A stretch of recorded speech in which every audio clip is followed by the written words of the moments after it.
Hey there, good morning, welcome to Prog Monster. My name is Murph, I am the host of this show. Sorry, I'm just going to lower it a bit.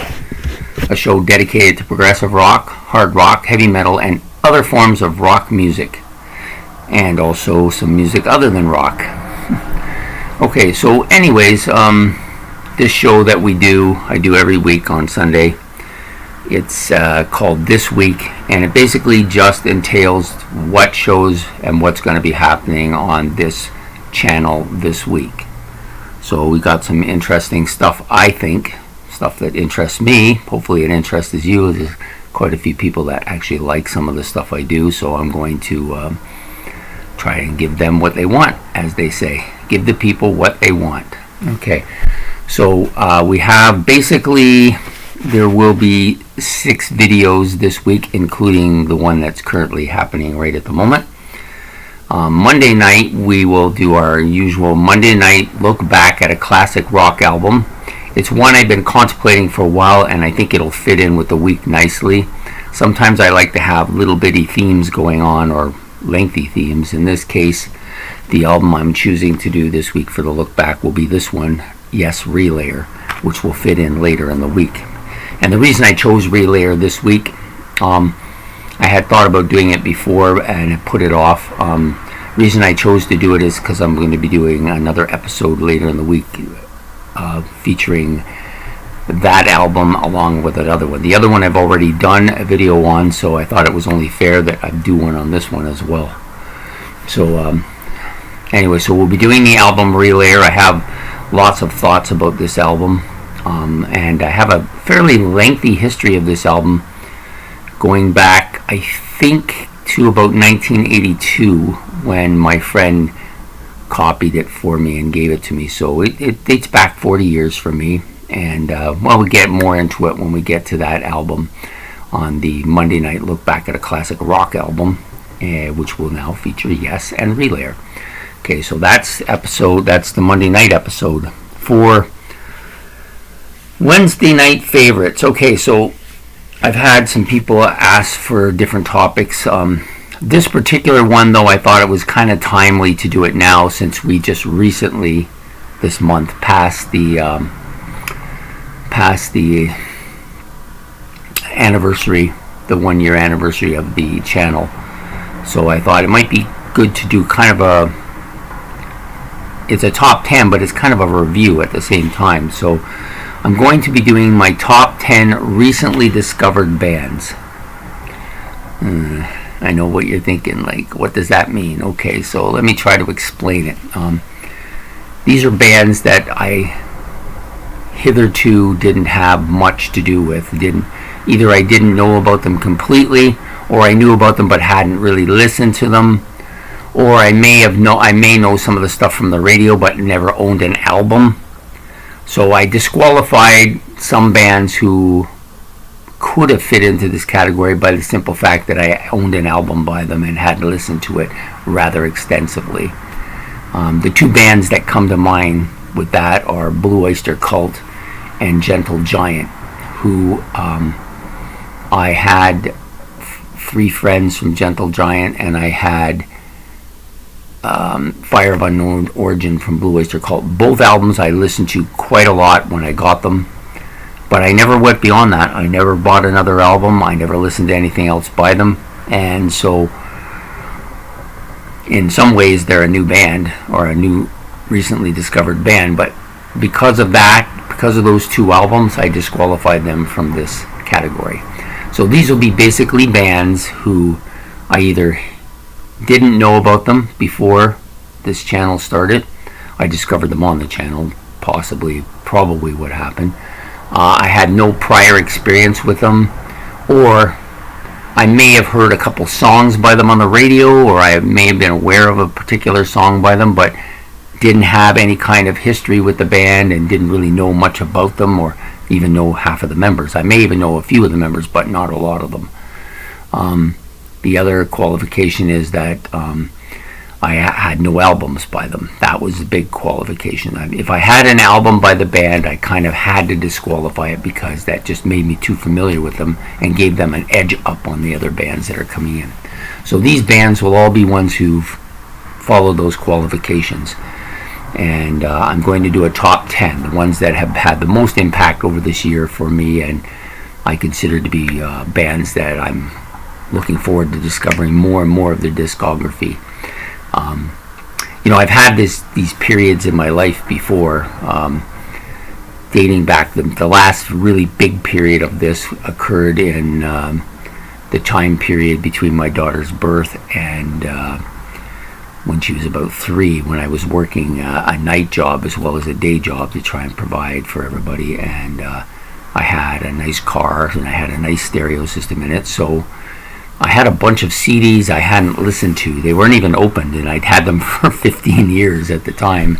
So I just started taking stuff with me and listening to it. And at that time is probably the time that The Who became a big band for me.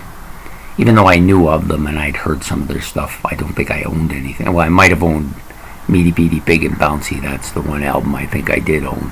So I did know a little bit about them. And the same with Jethro Tull.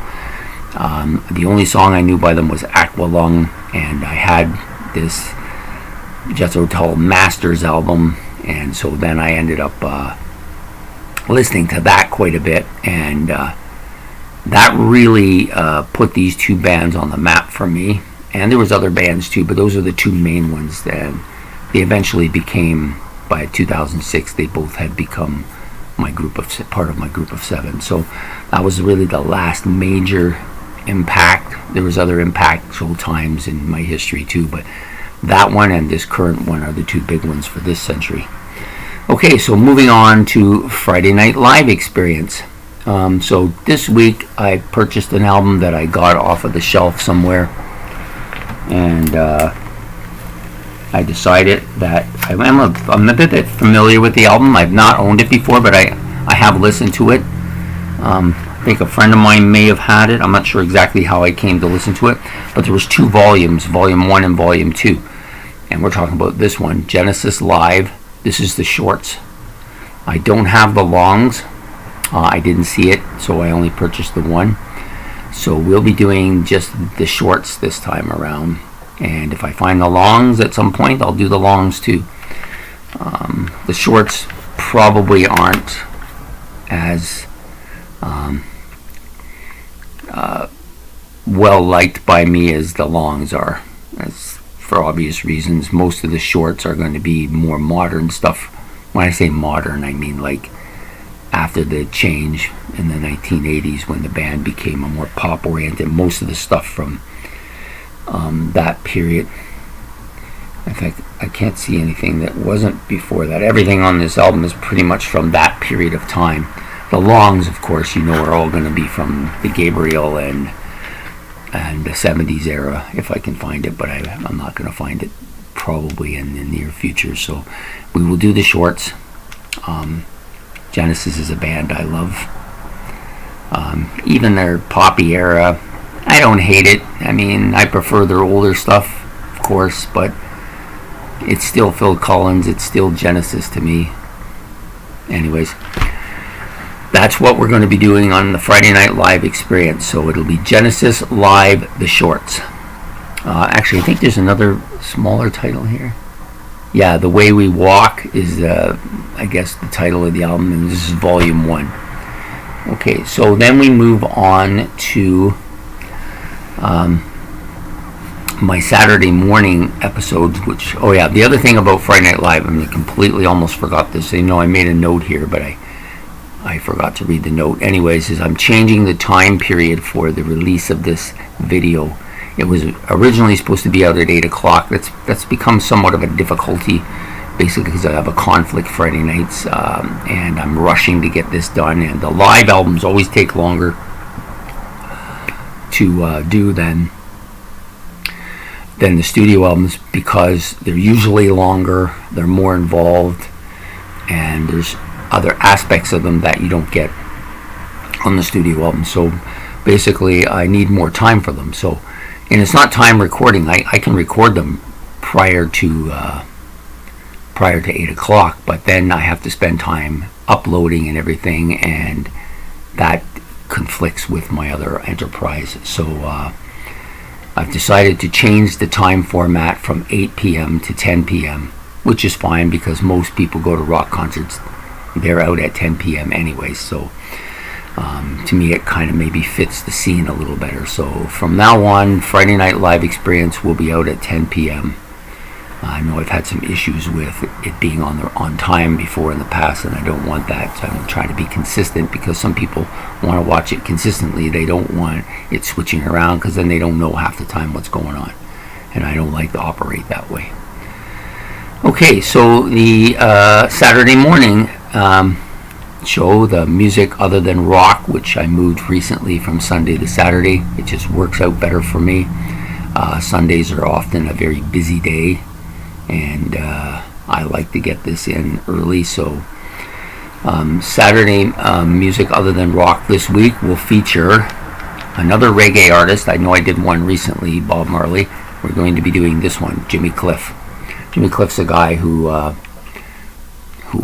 liked quite a bit in the time period of when I was in high school. I had a couple of friends who were into reggae music, and Jimmy Cliff was one of those people that we liked to listen to. I haven't listened to much Jimmy Cliff since high school. Every once in a while I'll hear something and I'll listen to it, but I wanted to give some attention to this man who I think is a great reggae artist. So we'll be talking about Jimmy Cliff on Saturday mornings. Okay, so the other episode this week is not part of a regularly scheduled weekly show, but part of a monthly scheduled week show, and it's been bouncing around from time slot to time slot because of conflicts. But this Saturday for sure we're going to do Album Cage Match. It's a live video, a live stream, and it will feature basically two albums by two different bands that I like to put albums together that have some similarities, something that make them common to each other. Usually the time frame or maybe the type of music or the bands are similar in some ways. Always some similarities to make it more of a conflict, right? Like I wouldn't put something like the Beatles up against, say,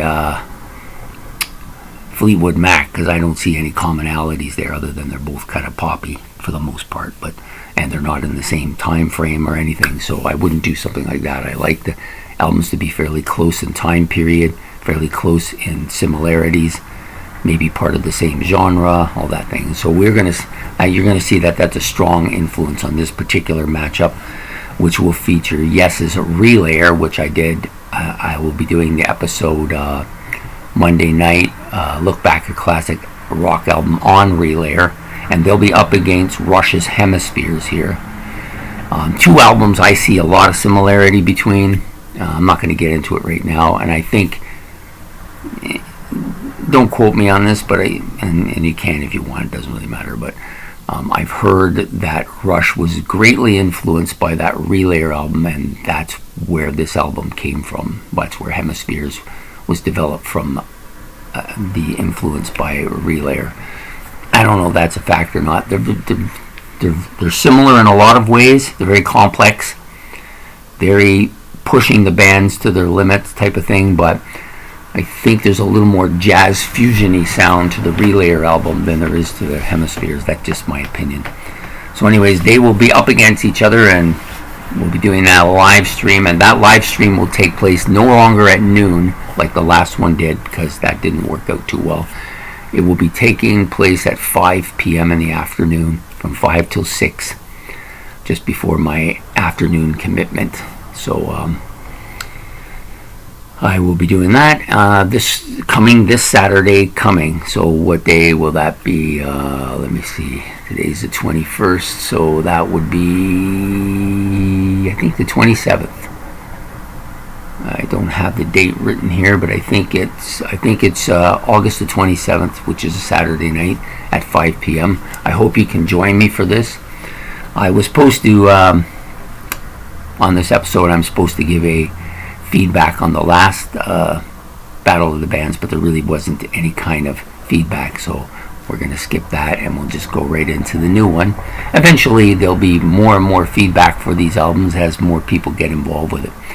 So I hope that you'll join me for that on Saturday at 5 p.m. And that concludes what's happening this week. Next week will be a little more complicated because the haul is coming up. There may be a few other things that I haven't thought of at this moment. I usually do the setup for these look backs probably sometime on Saturday afternoon. Sometime I start going through some of them. I'll make this list maybe early in the week, and then I start trying to think of what I want to put on it. So I think I've chosen some decent stuff for this week. It's a little bit varied in some areas, but I think I tried to make this more about the Prog people this week, because that's what I'm basically here for, is progressive rock, but I also like other stuff as well. So anyways, I hope you will tune in for that, and I hope you've enjoyed this episode, and I hope that it helps lay your plans for the week. So if you did, please like, subscribe, as it's much appreciated, helps me out, and hopefully we'll see you on some of these shows during the week. That'd be great. So you have a good Sunday afternoon in North America, and have a good day wherever else you may be, and we will see you very soon. Thank you.